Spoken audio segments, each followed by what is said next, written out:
Good morning, LinkedIn, for you that are in Sweden, for you that are listening in from maybe Australia or India, it's hello, good day. And if you are someone that doesn't like to sleep, good night. With me today, I have David Rindelöv, Managing Director for Sweden, Annalect. And we here at My Telescope Talks have been wanting to have him on this podcast, I think, for a while now. It took us like almost 1.5 years before we could find the time. So we're super excited to have him here. But before we continue with today's theme, that's going to be about how the media landscape and buying is being changed by AI. I wanted David to introduce himself, and then we kind of start kicking into the questions that we might have. David, welcome. Great. Thank you very much, Rodrigo. So my name is David. I'm the Managing Director at Annalect, like you already mentioned here. And Annalect is Omnicom's analytics agency, Omnicom Media Group's analytics agency. And here in Sweden, we offer services within consumer insights, advanced analytics, MarTech, and data and BI. And just to give you some context on how we operate and what we do for our clients, we operate through 4 pillars: measurement, tech, strategy, and consultancy. And we work a lot with tools, but they are exactly that, tools, just a means to actually drive growth on our clients' bottom line. So that is our chief mantra. That's what we're trying to achieve. And we place a very large focus on advising our clients how they should manage their media investments to drive their business forward. So in that respect, I think we differentiate ourselves quite a lot from the other agencies on the Swedish market with similar services as we have in their portfolio.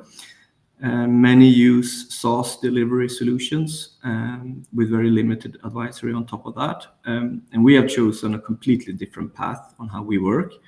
And as a result, we've grown immensely. I think over the last 3 years, we 2x'd our revenues, for example.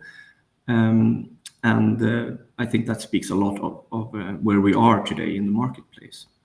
So briefly on Annalect's history, I started the brand here in Sweden in January 2017 and had previously spent 2 years at Annalect's Nordic office in Copenhagen. And back then we were 3 employees with very modest revenues to show for it. Today we're going to end the year with 36 employees. And I think in terms of revenue, we are the 3rd biggest agency at Omnicom. And the most profitable one with quite some distance. And I think this is a great reflection of where the market is today compared to when I entered the Swedish market. It was a very steep uphill struggle to get advertisers to understand that, hey, yeah, it's probably a good idea to measure your media investments and to optimize accordingly to drive your growth forward. Today, it's much more hygiene, and we work with all the biggest clients at Omnicom with large modeling scopes, large insight scopes, ranging from micro optimization on digital investments all the way up to how well they're building their brand over time. So the thirst for data-driven decision support is very high in Sweden right now, and I'm super grateful for that. That has also been my personal quest a little bit. I entered into this project with a very clear goal of driving this change on the Swedish media market. I think previously it has been very relationship-driven business practices, which was a very stark contrast on how the Danes operated. In Denmark, relations were still important, but it was a little bit more, what have you done for me lately, kind of attitude, where you had to prove your reason to exist much more than in Sweden. But that is changing. Right now, we are approaching AI from our perspective at Annalect. We have a very sort of strong Nordic collaboration model. We work very closely with our friends in Oslo and in Copenhagen. And of course, we, like everyone else, are trying to understand how we can adopt it to drive chiefly efficiency gains. That's the main target that we have right now. Before you continue, David, I'm a bit curious, why did you enter this this industry from the beginning. I mean, one of the things that people are talking about now on the internet, especially in brand building in B2B, because I think it's something that's been lagging in it's not until now that people have really understood that brand is actually something, a moat, and brand awareness is important, but they still are having a tough time attributing it to revenues, etc. What kind of was your driving forces? Because you said data driven. That's why I'm taking all of these reflections, that it feels like it's something like a big majority of the industry is still not there. Because I think many of the customers that might come to you are maybe bigger consumer brands or bigger brands that are normally more used to investing quite a lot in media and brand building. Well, I mean, how I entered this industry was the classic banana skin, actually. I have a background in banking in Copenhagen and in London. I've always been analytical in my mindset, but I didn't really enjoy the financial world in London. It was also exactly during the financial crisis in 2008 that I moved there. So it was quite an experience, of course, but the climate was a little bit too tough. It was a little bit cold. I didn't enjoy the work that I was doing, even though it was super interesting to build revenue models for large shares on the Nordic market. But I decided to move back to Copenhagen in 2012 and started to work at a small boutique consultancy firm in Copenhagen. And then I was headhunted into a director role at Annalect in Copenhagen. And the intersection between media, communication, strategy, and advanced statistics was really appealing. The work in itself was fabulous. It was by far the best job I've ever had. I thoroughly enjoyed it. And 12 years on, I haven't really looked back. So as I said before, I mean, my personal agenda is that if I draw some comparisons with the financial industry, if effect measurement and documentation were as poor in the financial industry as in media, a lot of people will go to jail. Because it's vast sums of money that we're investing for our advertisers. It's our responsibility to make sure that we know the effect from those investments and that we are doing what's best for our clients. I think that's it's an obvious thing to do, but for some reason the media industry haven't really been there, apart from maybe the last 5 to potentially 10 years. And it started, it's slowly changing. And as you said, the largest advertisers, for them, it's hygiene now. They need it for internal defense of media budgets, but also to understand, because it's large money. I mean, a lot of our advertisers are investing north of 100 million on a yearly basis. So it's not small change. Yeah. Oh, thanks, David. So back to the questions then. I mean, a lot is happening on the market now, and I think you wake up every day and something new is cooking, and you read the news. And 2 days ago, Google was dying. Nobody wanted to use Google anymore. And now all of a sudden, Google is the hottest thing you can do, based back on the news yesterday. But if, as a context, and all of these shifts in AI, how is that driving media strategy? I mean, if things are moving so fast, does it change the way you think about strategy, or is it still the same? It's just that the channels and the tactics might differ. I think it's important to separate the large tech platforms, how they approach AI, and then versus how individual brands approach the adoption of AI. I think for us at Annalect, right now we are experimenting with AI, of course. I also think it's important to mention that we work with AI for a long time in all our tools, but we haven't used AI in the shape that we see it now, talking about chatbots, trying to find information, that sort of stuff. So essentially, it's a very refined Google search engine that can actually give you reasonable response to fairly complex questions, fairly complex reasoning, and so on and so forth. And I think this is true for most of the industry. and especially the agency industry. For us, it's all about finding efficiency gains. I mean, the media industry or media agency industry has been under pressure for some time. Clients are expecting more, want to pay less. So how can we use AI to be quicker, more agile, smarter? So that's our perspective. The tech platforms, of course, they are thinking about AI from a completely different perspective. They want to make their product even more appealing to advertisers to use for their media buying. But I think it's a worrying trend that these walled gardens are becoming more and more walled, so to speak. If it was any other industry, I don't think we would have accepted it in the same way as we're doing now. And of course, I'm thinking about Google and Meta primarily. They are two major players on the media market, and I'm not convinced that it's the best for our industry that they become more and more walled.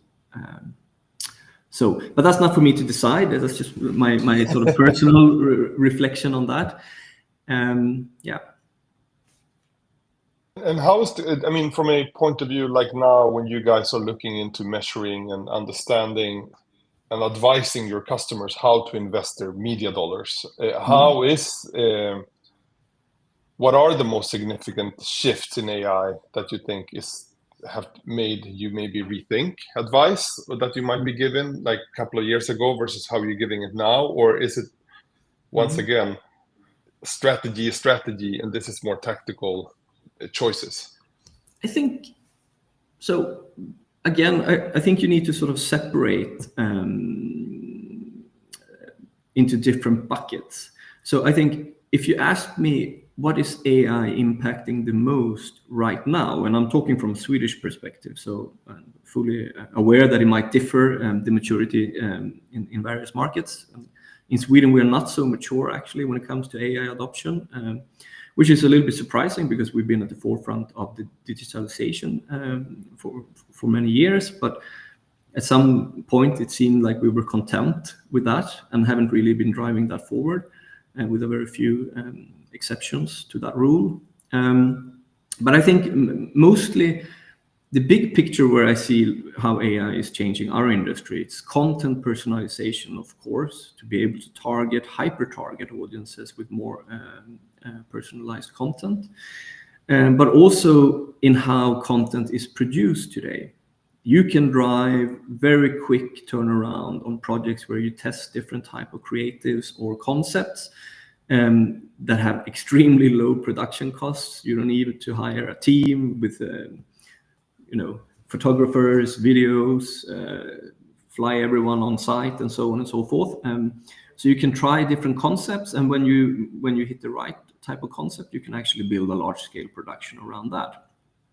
I think that is the biggest thing, and I think it's fairly funny actually that if you were talking to or listening to podcasts where they are more tech-driven and talked about AI 4 or 5 years ago, the discussion was always how AI would actually automate everything and would replace humans that way, and that the last sort of stronghold that humans would keep for ourselves would be the creative part.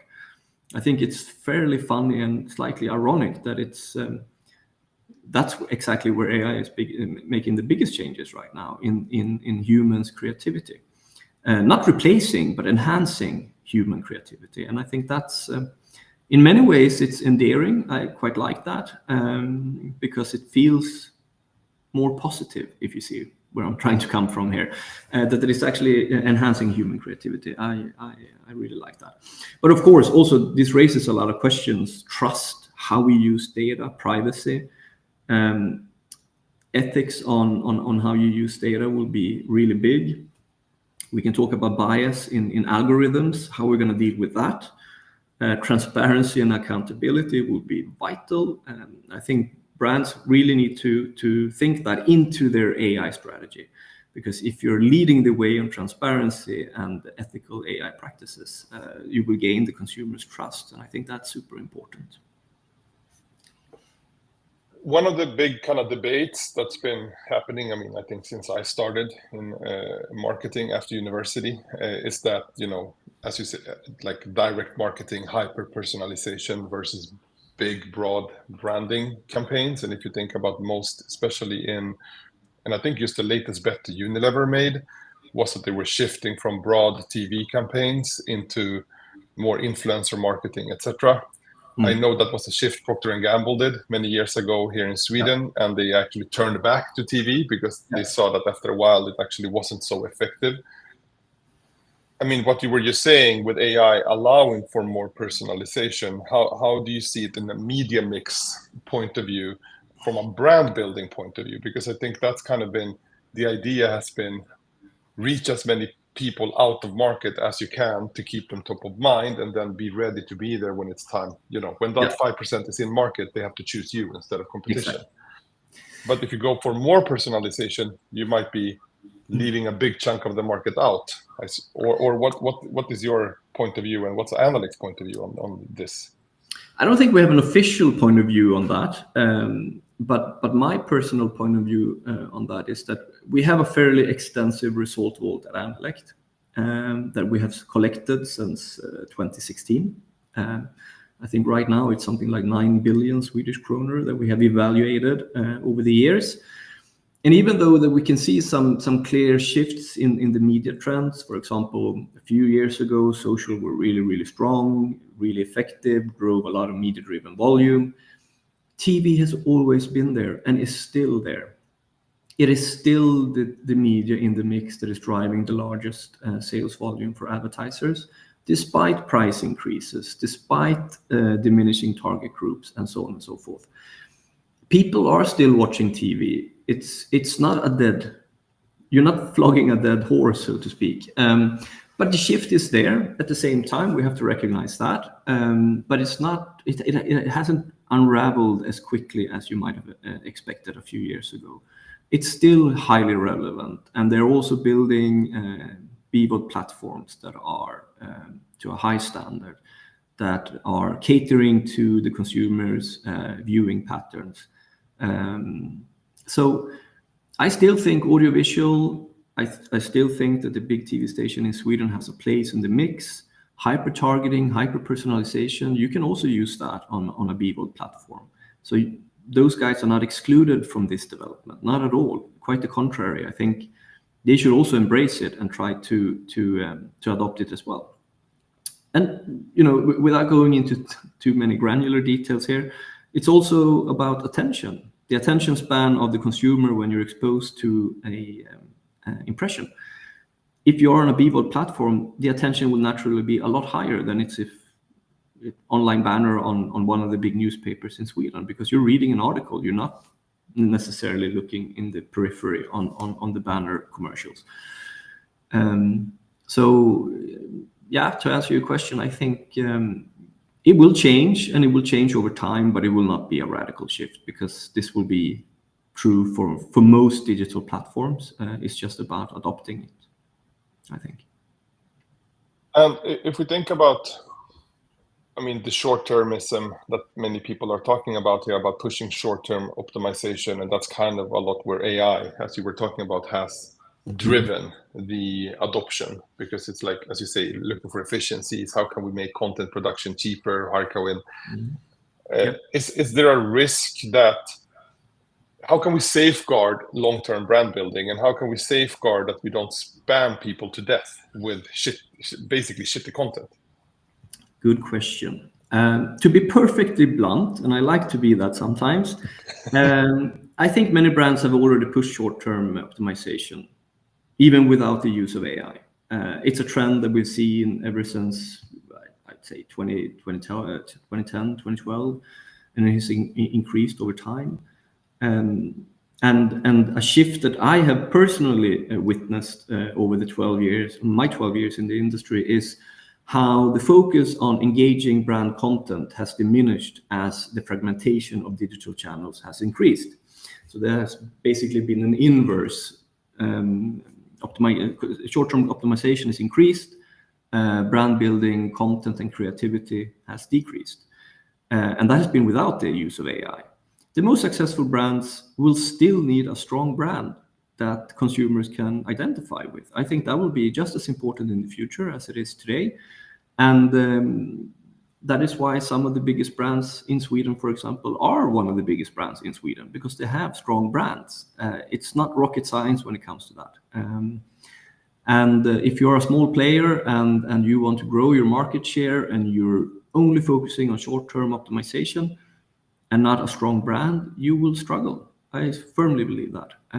So creativity, I hope, and this might be a little bit strange to say actually, but I hope that the creative process or creativity will take a larger portion of our media strategies going forward, because we will have more time to focus on that, because many processes cannot be optimized with the use of AI. So I chose to keep a positive outlook on this, and I think long term it might even be good for the industry to bring creativity back to the fore. Yeah. I mean, I used to work as a creative director, so I can't say.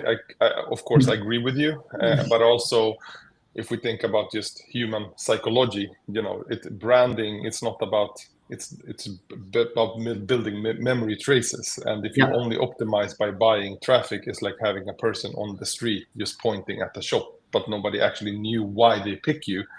It's going to be hard for spreading the word or the repeat purchase, etc., etc. So as you say, branding has been, I think, since the Stone Age. I think since the humans started to communicate, we have been trying to brand ourselves. It's my family or my cave or whatever. So it's strange that there is a discussion, I think, from CFOs many times and board members of like, it's waste of money to build brand awareness. But what's your recommendation if you want to start measuring your brand and being able to convince your board? And I know this is a bit out of the questions I present to you, but I got so that's fine. Excited about this.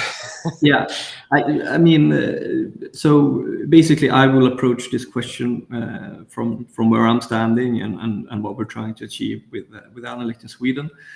You need to have a very solid data foundation. You need to have a very solid KPI and measurement framework. You need to know what KPIs you want to drive in your business and why you want to drive them. And once you have that in place, you need to have advanced decision support systems that allows you to measure and optimize on those KPIs. And it doesn't matter what KPIs it is. It could be sales, it could be conversions, it could be brand, it could be whatever. But you need to have that in place. And you need to build an engine room for your media activities. That's the serious thing to do. It's the right thing to do. And if you spend 1, 2, 3, 4, maybe even 5% of your media budget on measuring that you're doing the right things, long term, that will be a very solid investment. And more brands understand this now. And I think, and that's good. It's exactly as it should be. So yeah, you need to measure how your brand performs. Definitely. That's hygiene. You need to know that. Yeah, and I think it's just strange that the discussion has been so much that it can't be measured and you don't know how to do it and it can't be attributed to revenue, etc. Which all research shows the opposite, but still we end up in these debates like 100 years later. And in many ways, I mean, we have an intersection here between My Telescope and Annalect. I mean, I think that we are also trying to achieve the same thing, really, in the marketplace. We just have different methodologies to get there. Of course, we also use My Telescope. It's a fantastic tool for us to get a quick check on brand health and organic searches, and it's important. I don't know what else. Yeah, and I think, I mean, the strategy we have chosen, I think back to what you started this conversation, is that we also believe in human in the loops. I think yes, we have created a platform, but that doesn't mean you still need someone to analyze it. You still need someone to understand it. And also, one data set won't be enough. You will need to be able to cross-check that data because you will need to tell different data stories. And I think that's kind of why we have chosen to work with partners like Annalect and others in going to market, because you are the guys that the brands, when they need advice, the tools are not yet there to actually give that advice, and the advice the tools will give will be quite generic. So I think, as you say, it comes back to creativity. If you want something that is unique for your brand, it's the intersection of using with these tools where people like Annalect will actually make you as a company stand out. And I think that's our point of view, and that's actually why we built My Telescope in that sense. Not to replace the humans, but actually to make you an even better advisor, so to speak, to your customers. And that is exactly why we exist as well. So we work, of course, closely with our sister agencies and are part of the client teams for many of our large advertisers, because that's what they need. And there is no competition internally at Omnicom. We're helping each other to drive the success of our clients. And I think it's vital. I mean, the media agency industry as a whole has shifted a lot over the last 10, 15 years. It's not about buying bulk media and offering your clients cheap media prices. Those days are long, long gone. The demands on us as advisors is we need to be a tech and business partner. Plain and simple. That's where we need to be, and for that we need different skill sets than the traditional media agency needed maybe 15 years ago. And it's a tough transformation and shift. I think Omnicom has made the right decision to go big with Annalect. I mean, Omnicom from a global perspective has gone big with Annalect. It's definitely the right move. I'm not sure other agency networks are as well equipped as we are. And I know in the Swedish markets, that is definitely true. They have chosen a different path. Maybe they're working with third-party suppliers to deliver these type of insights to their clients. But for us, it's important to keep it in-house. And that is what we have done. And I'm obviously very grateful for that. No, it seems like you're on a really fun path on, growing the company from zero to now, being someone on the market. I mean, we have just a couple of minutes left here, but what are your kind of piece of advice for marketers trying to strike the balance between AI, media, effectiveness, efficiency, but also brand growth? I think so. The first step for sort of any brand today to that has ambition to adapt AI to drive that change internally, you need to start with what you're going to feed the AI engine with, and that is data. And I don't want to sound too harsh now, but we have a lot to learn in that regard on the Swedish market. I don't believe that the advertiser in general are very data driven, and they have some data depository, they have some data points, they know we do save some data, we don't really know what to use it for or who has access to it, and I don't look at it regularly. That is something that we would like to change. It needs to be changed. We need to have a much better data infrastructure so we can feed the AI engines with proper data. The old saying, shit in, shit out, sorry for my language, is still very much true. So I think that's an obvious starting point. Brilliant basics needs to be in place. And once you have that, you can start to think, okay, how can we now adopt AI to enhance these brilliant basics to just excellence, really? I also think that brands should sort of have fairly clear objectives before integrating AI. Why do we need it and for what purpose? Don't just, implement tech for the sake of implementing tech. That's going to be very expensive, and it's going to be decisions that you would probably have to live with for a fairly long time. So think that through properly before you start doing radical changes. I think practical use cases is always good. So have a hypothesis, which that's basically also how we operate. We have a hypothesis. Test that hypothesis. If it's true, okay, we scale it up. If it's still true, then you can go large scale. And it could be anything: predictive analytics, content optimization, chatbot automation, personalized recommendations, what have you. But have practical use cases in place. And then, of course, consider long-term impacts from what you're doing. Brands investing in AI early will, of course, have a competitive and strategic advantage compared to brands who are not doing it. So yeah, it's worth thinking through. And also, I think, don't have solely a AI strategy that is top down.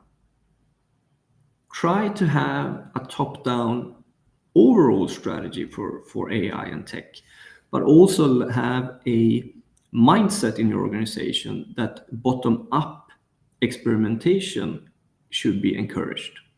Because if you give the tools to the guys who are doing the work every day, they are most likely the best people to understand where you can use AI to find efficiency gains.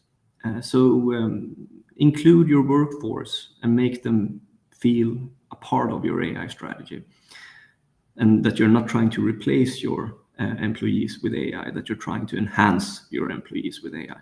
I think that's also a very important thing to consider. David, before I let you go, and this is also a question I have not prepared you for, but if you would advise anyone or give, not advice, it's actually any recommendation of reading or listening for the summer to be, because soon here in Sweden, end of June, we close down everything. What would you, if there was something, would you recommend them to read? It can be anything. I'm heavy into podcasts at the moment and have been for a number of years. I was a reading guy in my younger days, but these days I don't have time for that. So I'm listening to podcasts. And my absolute favorite podcast in the world is Lex Fridman. It is absolutely brilliant. He is brilliant. The guests that he has are brilliant. It's long form. So prepare for anything between 2.5 to, in some cases, 8 hours conversations. But it is with tech leaders today, it's with AI specialists, and the discussions that they're having are challenging, of course, to listen to, but it also expands your mindset on how you should view AI.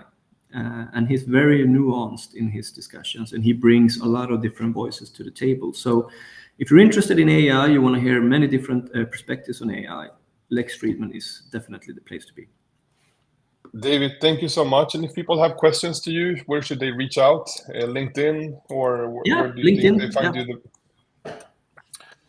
Perfect. So thank you. This was this week's or month's. We'll see when the next episode of My Telescope Talks is aired. But thank you, David, for joining us, and very thorough answers that I think will enrich a lot of people's kind of day-to-day to kind of also start thinking of what they are doing in their organizations.